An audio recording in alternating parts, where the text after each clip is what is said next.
Hi, welcome to driver training. In this week's video, we're going to do you a briefing example for the ADI Part 3 about turning right. So the first thing we need to do is open our briefing folder.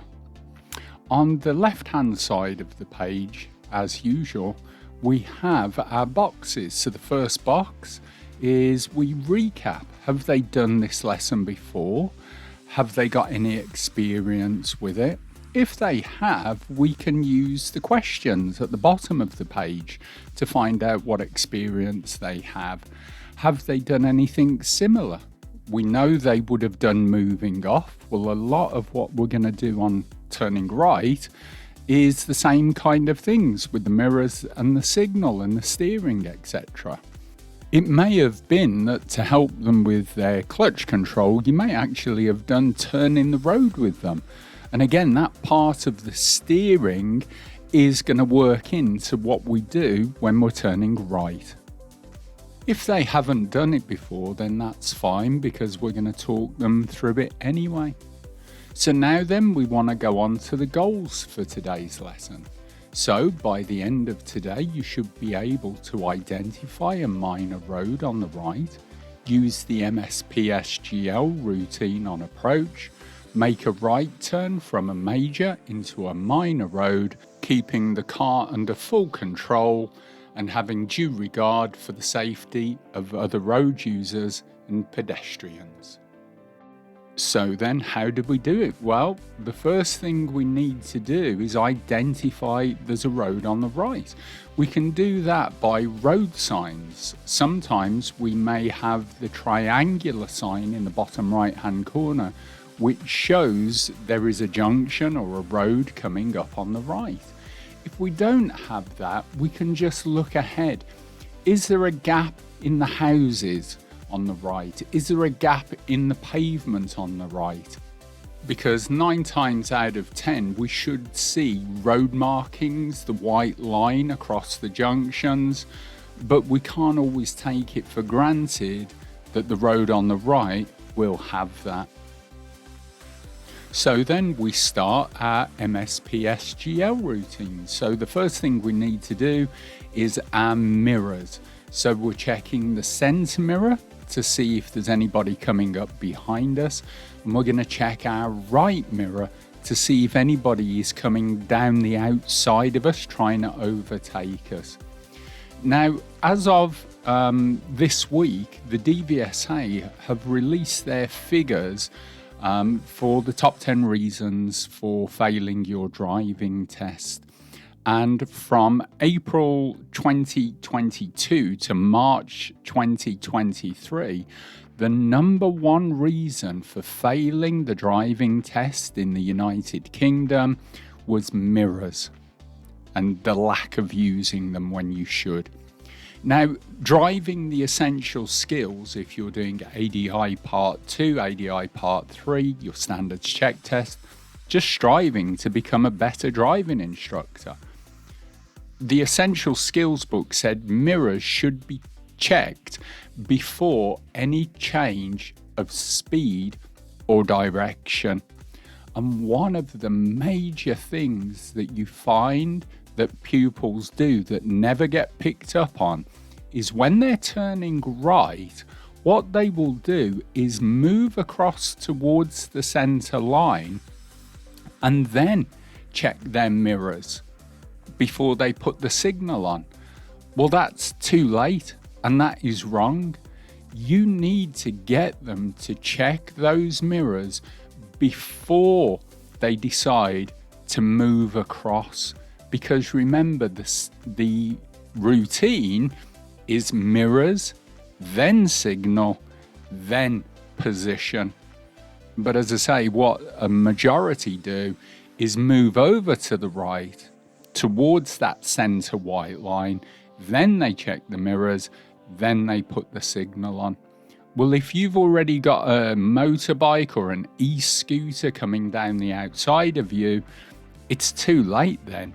You'll have already collided into them, and on the driving test, that would just be an automatic serious fault. So it's really important to check that they do the mirrors before they start to change that position. So once they've checked the mirrors and they can see that it is safe, then is the time to put the right signal on. Then only once those first two have been done should then the position start to change. So it's at this point they need to start to move across towards the center line, just being to the left of it, but not crossing it. And again, you can give them a focal or a reference point in the front of the car for that. The reason that you want to make sure that their position is correct is because, again, in that recent top 10 reasons for failing the driving test, number 4 was incorrect positioning when turning right. And one of the sub-points was obstructing traffic when you wait to turn right. It says when you want to turn right into a minor road, you position your car too far to the left while you wait for oncoming traffic to clear. This causes severe delays to the following traffic on a road where it was wide enough for the traffic to pass you on the left. So again, making sure that that pupil is quite close to that center white line is really important. If they can't get it, again, give them a reference point, give them a focal point, so they can judge for themselves that that position is correct. So the next point on our MSPSGL routine is speed. Speed on approach for a right turn is generally around 10 miles an hour perhaps. Depends on the junction and a couple of other factors which we're about to go on to, but generally we say around 10 miles an hour. Then comes gear. And this again, if you just use MSPSL, you might not notice this. So again, gear on approach is second gear if we can keep going and the junction is quite open and wide, or first gear if we need to come up and stop at it. So how do we know which gear that we're going to need? Well, that brings us then to the next part, look. Now this is a two-stage identification. The first thing we want to do is look ahead at the traffic and think, well, can I go or do I need to stop? Well, how are we going to judge that? Well, what we can do is think as a pedestrian.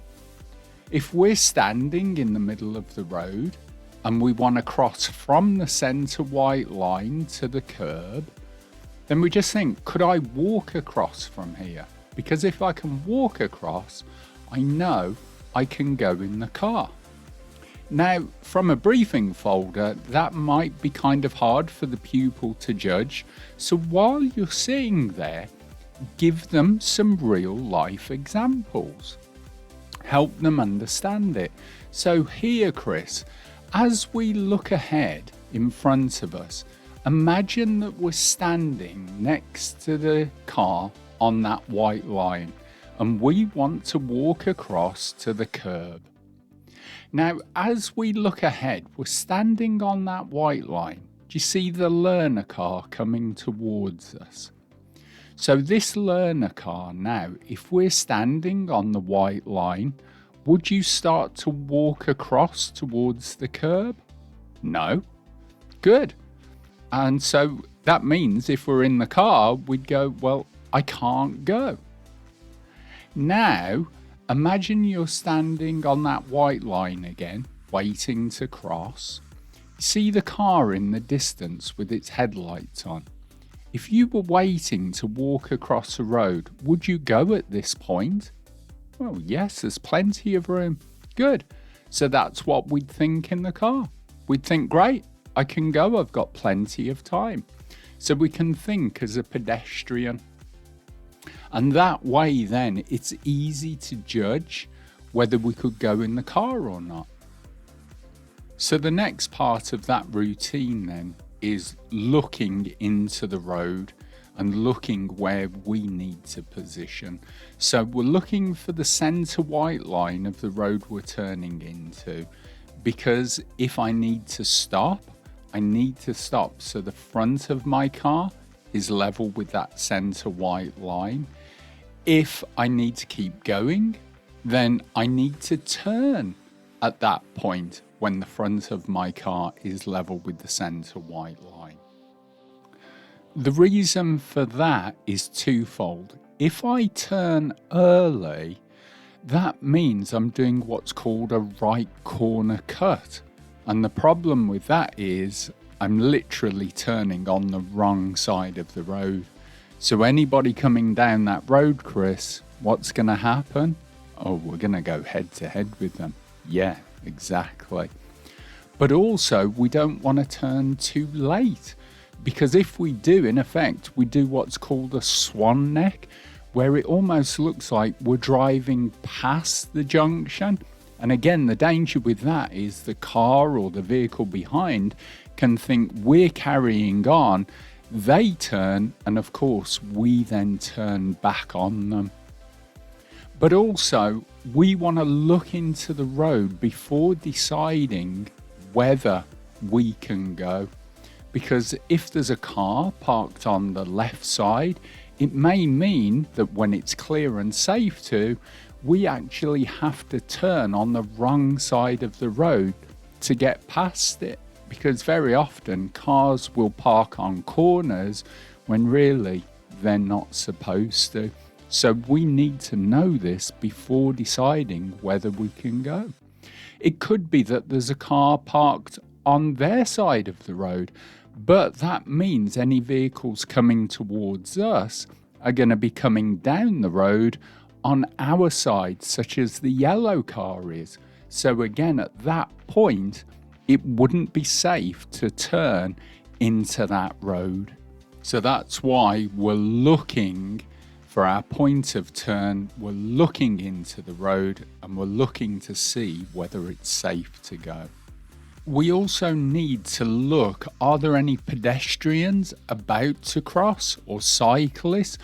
Are there any pedestrians or cyclists already walking across the road before we decide whether it's safe to turn into it or not?